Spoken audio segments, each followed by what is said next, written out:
Part 1. You will hear a man called Ken talking on the phone to a friend called Liz about holiday accommodation. First, you have some time to look at questions 1 to 6.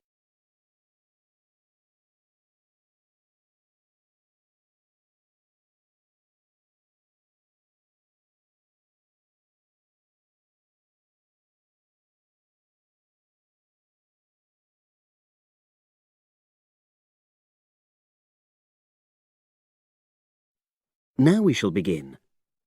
You should answer the questions as you listen because you will not hear the recording a second time. Listen carefully and answer questions 1 to 6.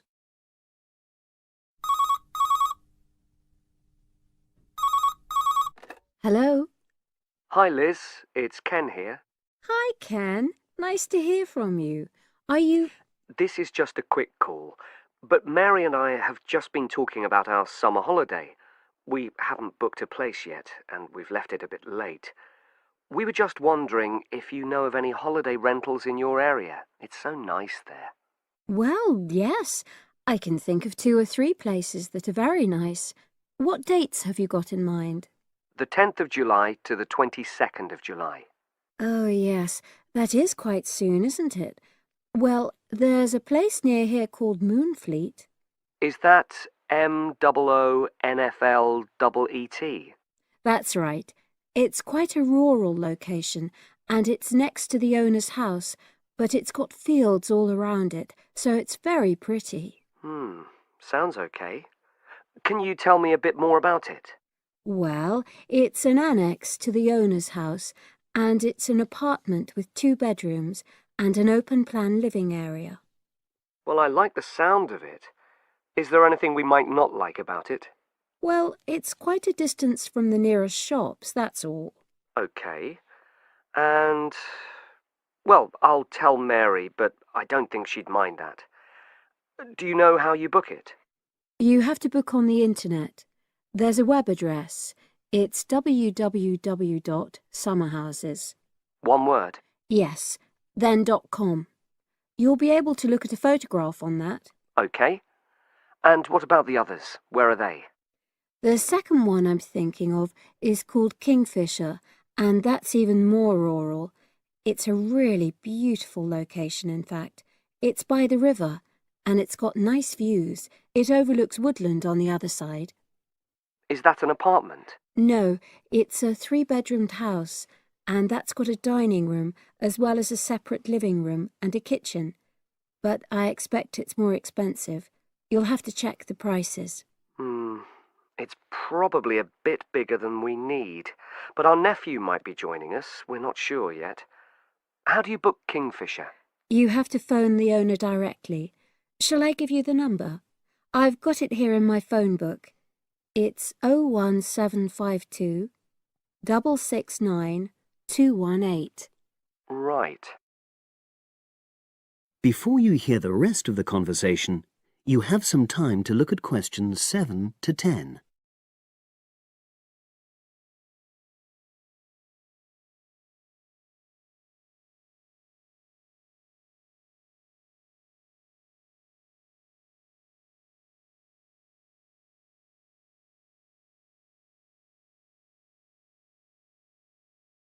Now listen and answer questions 7 to 10. And you mentioned a third place? Yes, there's a house that my sister stayed in last year. It's called Sunnybanks. Nice name. And the location of that one is rather different. It's in the centre of a village, but it's a very small and quaint place. Did your sister like it? Oh, yes. It's by the sea, so her children really loved it. What's the accommodation like? I'm not sure about the number of rooms, because I haven't been in it myself, but I think she said it's quite spacious, and I know it's got its own garden.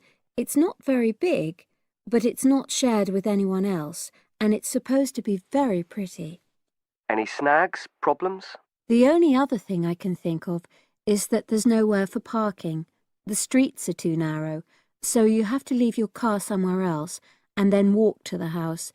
It's only about 10 minutes away, but... Okay. Well, I don't think it matters personally. How do you book it? There's an agent you have to contact. I don't know his details, but I can ask my sister and let you know tomorrow. Thanks, Liz. That'd be great. I'll talk to Mary and see what she says.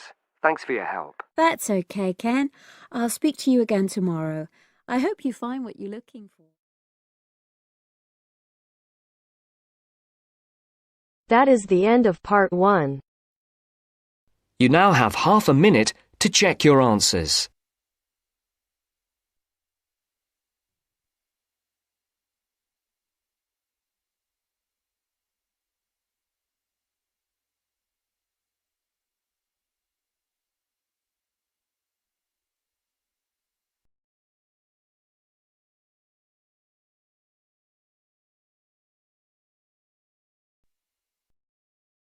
Now turns to part 2. Part 2. You'll hear a man talking about living and working on Trinidad. First, you have some time to look at questions 11 to 15.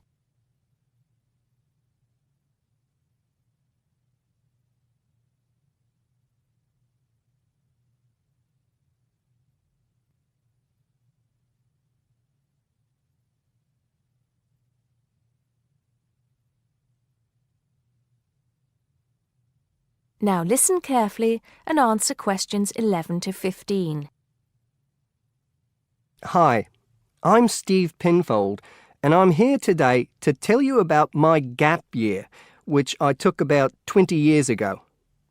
Unlike many students these days who go travelling or get some work experience between school and university, I decided to do something completely different after finishing my degree. I applied to work for a charity organisation. What it does is it sends people with particular skills to countries where those skills are needed.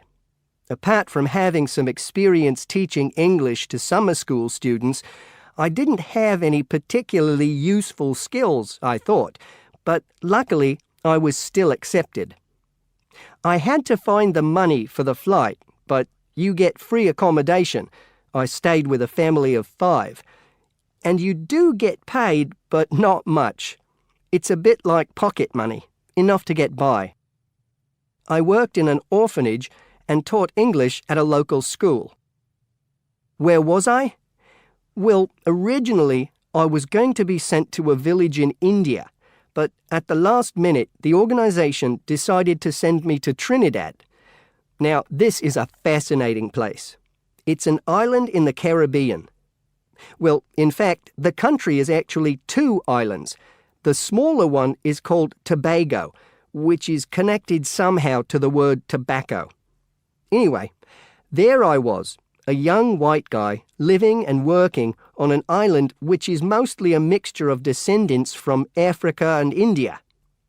The Africans were originally brought over as slaves, and the Indians came later as indentured workers. That means they agreed to come for a specific time, but many of them stayed. There are also some Trinidadians of Chinese and British origin, though the native inhabitants were basically wiped out by colonialization.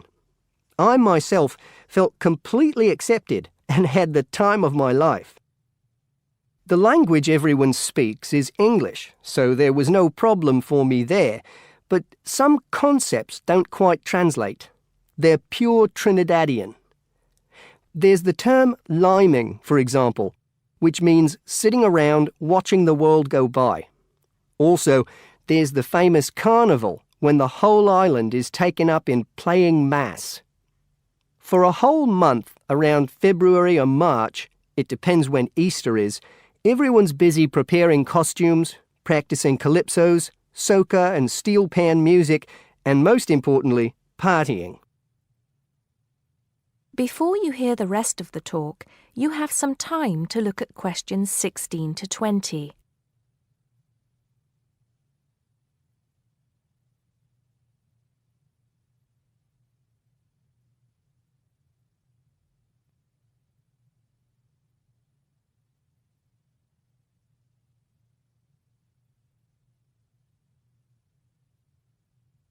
Now listen and answer questions 16 to 20. When the actual official carnival starts, it's days of 24-hour dancing in the streets. In Trinidad, it's called whining. You've probably seen this sort of thing on TV, in the more famous carnival in Rio, or even at the Notting Hill Carnival in London. Many people join bands, each one of which has a theme.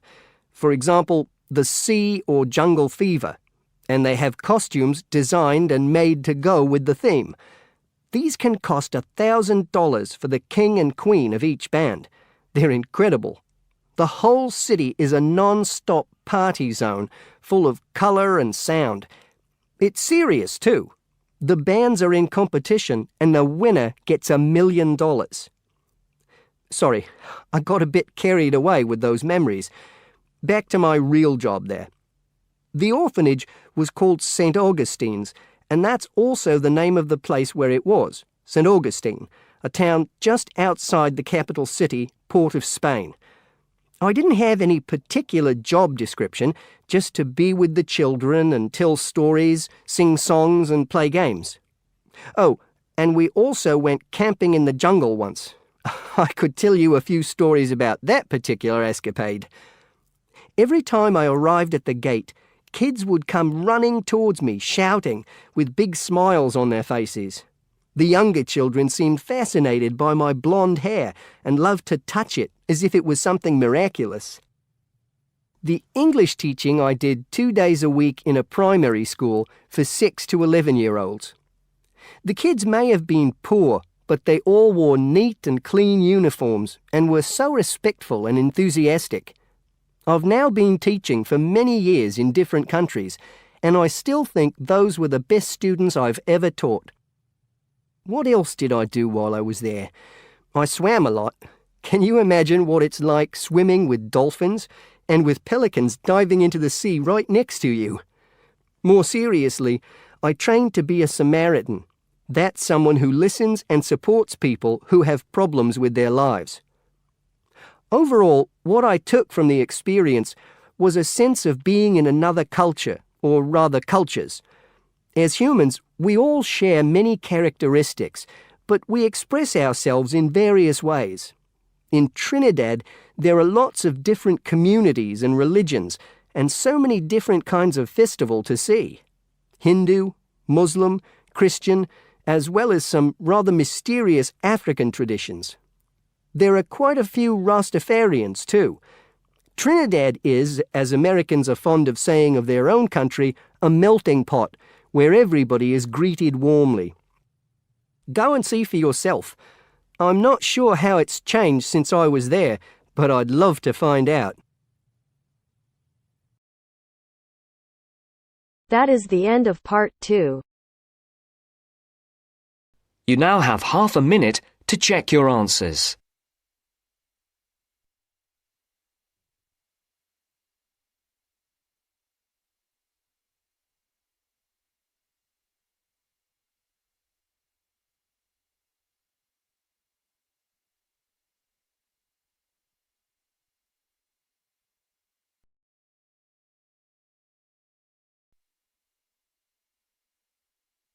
Now turns to part 3. Part 3. The next important development in how history is recorded came with print. First, you have some time to look at questions 21 to 25.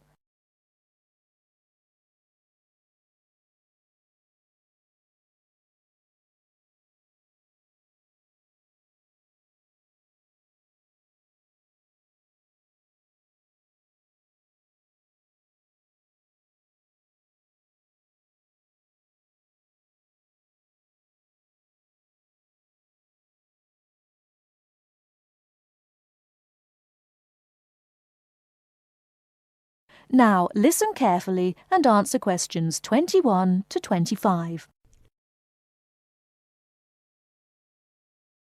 The next important development in how history is recorded came with print. In the 8th century, the Chinese invented paper and woodblock printing. Remember that up to this time, very few people could read and write, and so only a very small number of people could understand written history. Suddenly, many books appeared, and many more people learnt to read. In the 14th century, the first printing press was invented in Germany. This reduced how long it took to produce books. The new printing technique quickly spread to other parts of the world. More books appeared, and even more people learnt to read.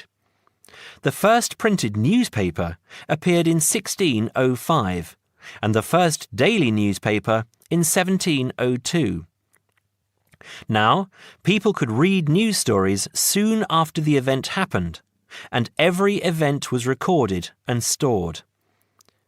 The problem with newspaper history is that newspaper reporters could tell the stories they wanted to tell, and not necessarily the truth. Photography was the next important development. We generally agree that photography was born in 1839. Some of the earliest photographs that the public saw were images of the American Civil War. Before you hear the rest of the talk, you have some time to look at questions 26 to 30.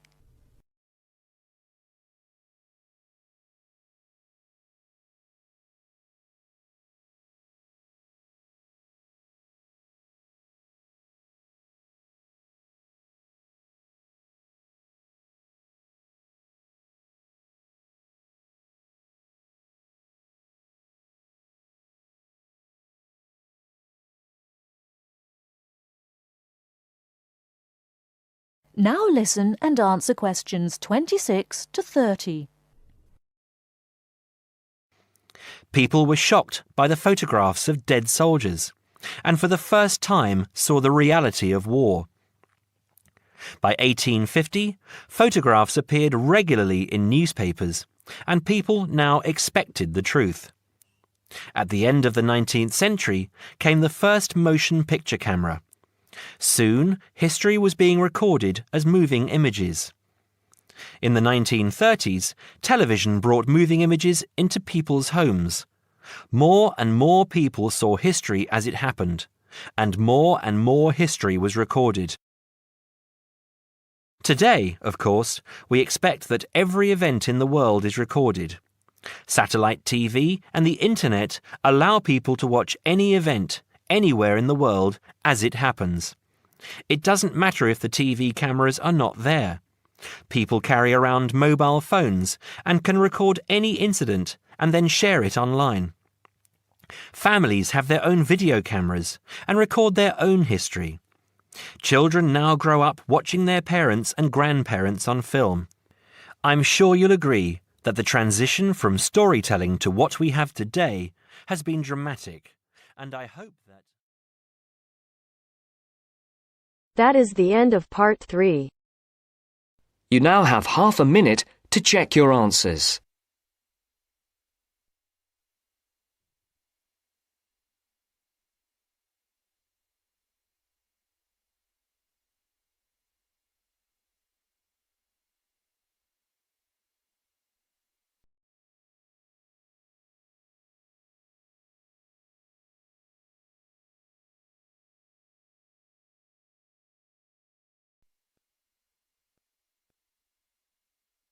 Now turns to part 4.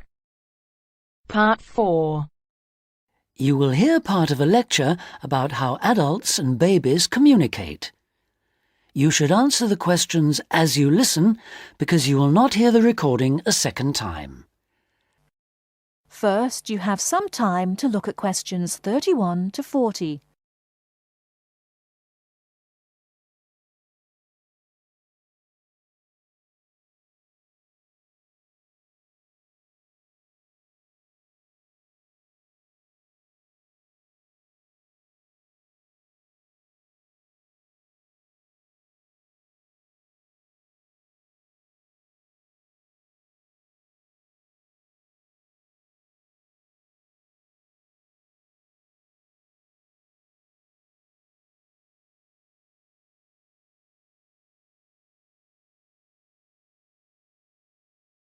Now listen carefully and answer questions 31 to 40. Hi, I'm Emma Bailey, and today I'm going to be talking baby talk. Hopefully, you'll find the subject interesting rather than infantile. I'd like to start by getting you to imagine a scenario. You're in an office or at a family gathering when a mother comes in with her young baby. Like everyone else, you want to see the mother and baby, and you probably want to talk to the baby. How do you do this? What kind of language do you use? Recent research has shown that adults all talk to babies in similar ways. They repeat phrases over and over again in a high-pitched sing-song voice with long vowel sounds. And if they ask questions, they exaggerate their intonation. Researchers have discovered that this kind of language, which they have called motherese, is used by adults all over the world when they talk to babies. And according to a new theory, motherese forms a kind of framework for the development of language in children.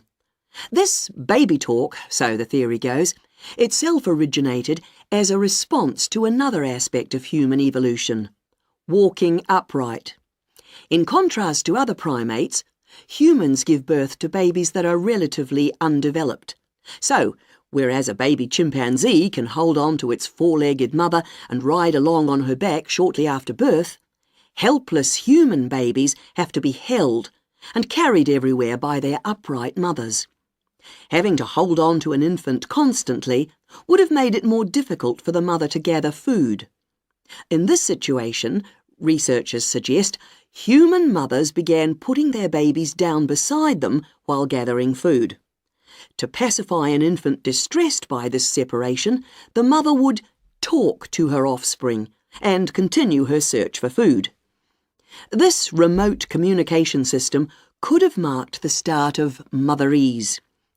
As mothers increasingly relied on their voices to control the emotions of their babies and later the actions of their mobile juveniles, words emerged from the jumble of sounds and became conventionalized across human communities, ultimately producing language.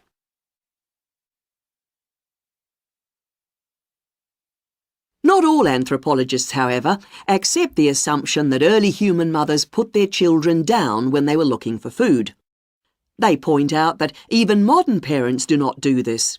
Instead, they prefer to hold their babies in their arms or carry them around in slings.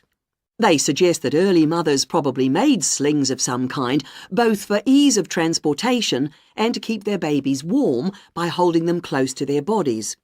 If this was the case, they would not have needed to develop a way of comforting or controlling their babies from a distance. It's not only anthropologists, but also linguists who challenge this explanation for how language developed. They say that although the motherese theory may account for the development of speech, it does not explain the development of grammar. Nor, they say, does it explain how the sounds that mothers made acquired their meaning. Most experts believe that language is a relatively modern invention that appeared in the last 100,000 years or so. But if the latest theory is right, baby talk, and perhaps fully evolved language, was spoken much earlier than that. We know that humans were walking upright 1.5 million years ago. This means that mothers may have been putting their babies down at this time and communicating with them in motherese. We can be sure that this is not the end of the story, as anthropologists and linguists will continue to investigate the origins of this most human of abilities, language. That is the end of part 4. You now have half a minute to check your answer.